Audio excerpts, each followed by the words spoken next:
Hey all, today we are going to talk about transversals. And that's a complicated name, but it's a not so complicated idea, I think. So transversal is just a fancy name for a line, and the line specifically that intersects two or more other lines. So quickly, one way we can name lines is by giving them a lowercase letter. So this is line L, and line M, and line N. And since line L is intersecting line M and N, we'll call line L a transversal. So it's just intersecting these two lines. And so what happens when we have a transversal intersecting two or more lines is we create these special angle pairs. And so, well, first of all, we see some angle pairs that we talked about before. One of them would be vertical angles. So let me actually go back. I have vertical angles. Those are vertical angles. Those are vertical angles. Vertical angles. Vertical angles everywhere, really. And we also have linear pairs. So we have angles that add up to 180. Those two, those two, those two, and those two. So vertical angles and linear pairs kind of everywhere here. But we want to talk about the specific angles that are created when transversals intersect two or more lines. And so the first type we call alternate interior angles. And so let's dissect this name. And so I'm going to actually start dissecting with the word interior. So interior means inside, and when I say interior, I mean inside the lines that are being intersected. So line M and N create this inside location. So our alternate interior angles are always going to be inside the lines that are being intersected. And then the alternate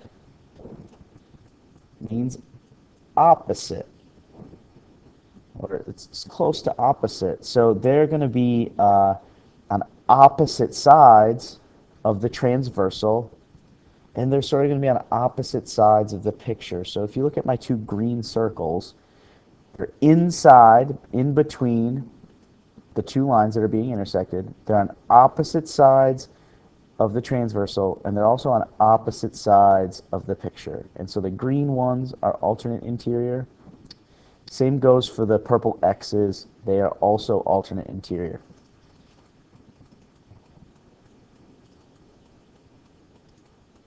We also have alternate exterior angles. You can see that now the angles I have labeled are outside, exterior, outside of those two lines being intersected. And so that makes them exterior angles. And alternate, again, means on opposite sides of the transversal and opposite sides of the picture. So my two green dots are opposite sides of the transversal and opposite sides of the picture. Same thing with my purple X's.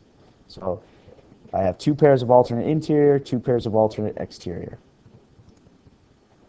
I also have same side interior, so they're inside, again, in between these two lines. And now they're on the same side of the transversal. They can't be on the same side of the picture because we would be talking about the same angle. But the two X's are on the same side of this transversal L, and the green ones are on the same side of the transversal. And then we have same side exterior. So again, back outside of the lines that are being intersected, but this time on the same side of line L, the transversal. So my purple X's and my green circles, or my green dots. The last one are called corresponding angles. And so if I sort of cut this picture into two pieces, I'll use this dotted line, and I have two pieces. Up here I have four angles, and down here I have four angles. And so the angles in the same location we call corresponding. So out of these four angles, my upper right angle is a green dot, and down here my upper right angle is a green dot. Bottom right is the purple X, bottom right purple X. Bottom left, blue triangle, bottom left, blue triangle. Upper left, orange square, upper left, orange square. So if I take both sides of the picture and I look at the angles that are in the same location in those sides of the picture, those are called corresponding angles. So it's going to be important to identify those angle pairs, just like we identify linear pairs and vertical angles and complementary angles. We need to be able to identify these pairs of angles. So if I look at the first one, the first thing I'll ask, is it interior or exterior? So these two green dots are in between the two lines, so they are interior angles. And now, are they on the same side or opposite sides of the transversal? Well, they're on opposite sides, so we'll call those alternate interior angles. For this one, they're both exterior angles. They're not on alternate sides. They're on the same side, so we call those same side exterior angles.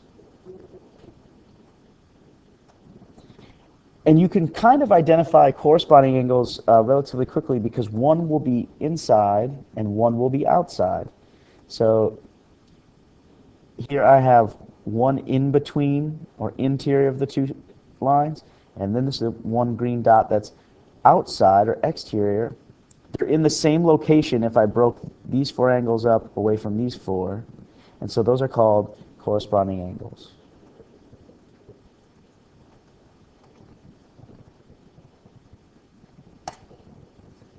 So that's it for the lesson, kind of a quick, tidy lesson. I want you to name these three angle pairs, and I'll leave some questions for you here at the end of the video so you can do that.